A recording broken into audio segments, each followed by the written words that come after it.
കലാപ്രതിഭകൾക്ക് രുചിക്കൂട്ടൊരുക്കാൻ കലവറ തുറന്നു. വിദ്യാഭ്യാസ മന്ത്രി വി ശിവൻകുട്ടി പാൽകാച്ചൽ ചടങ്ങ് ഉദ്ഘാടനം ചെയ്തു. ഇത്തവണയും കലാപൂരത്തിന് രുചിയൊരുക്കുന്നത് പഴയിടം മോഹനൻ നമ്പൂതിരിയാണ്.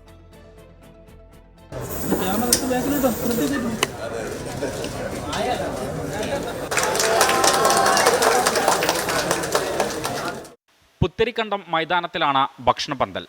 ഒരേ സമയം 20 വരികളിലായി 5000 പേർക്ക് ഭക്ഷണം കഴിക്കാൻ കഴിയുന്ന രീതിയിലാണ് ക്രമീകരണം. പഴയിടം മോഹനൻ നമ്പൂതിരിക്കാണ് ഊട്ടുപുരയുടെ ചുമതല. ഏറ്റവും നല്ല രീതിയിലുള്ള ഭക്ഷണം കുട്ടികൾക്ക് കൊടുക്കണം എന്നുള്ളതാണ് എൻ്റെയും അതുപോലെ തന്നെ ഫുഡ് കമ്മിറ്റിയുടെയും ആഗ്രഹം. തിരുവനന്തപുരത്തെ അനുഭവം ഒരു ദിവസം ഏതാണ്ട് 30,000 പേർക്ക് മുകളിൽ 35,000 ആൾക്കാർ ഒരു ദിവസം രാവിലെ ഉച്ചയ്ക്ക് വൈകുന്നേരമായിട്ട് ഭക്ഷണം കഴിച്ച് കടന്നു പോകണം. നമ്മുടെ തിരുവനന്തപുരത്തെ രീതി അതാണ്. മാറുന്ന കാലത്തിനനുസരിച്ചിട്ട് ഇനി ആൾക്കാരുടെ എണ്ണത്തിൽ വ്യത്യാസം വരുന്നുണ്ടോ ഇല്ലോ എന്നുള്ളതൊക്കെ വരും ദിവസങ്ങളിൽ നമുക്ക് തിരിച്ചറിയാൻ പറ്റുള്ളൂ. ഇന്ന് രാത്രി മുതൽ ഭക്ഷണ വിതരണം ആരംഭിക്കും.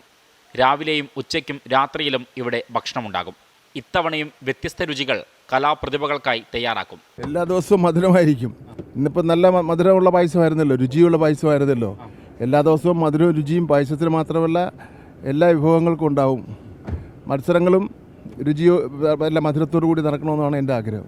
40,000 ചതുരശ്ര അടിയിലാണ് ഭക്ഷണ പന്തൽ ഒരുക്കിയിട്ടുള്ളത്. പന്തലിൽ തിരക്കുണ്ടെങ്കിൽ കലാപരിപാടികൾ ആസ്വദിക്കാനായി സമീപം മറ്റൊരു പന്തൽ കൂടി ഒരുക്കിയിട്ടുണ്ട്. ടീം 24 കലോത്സവം.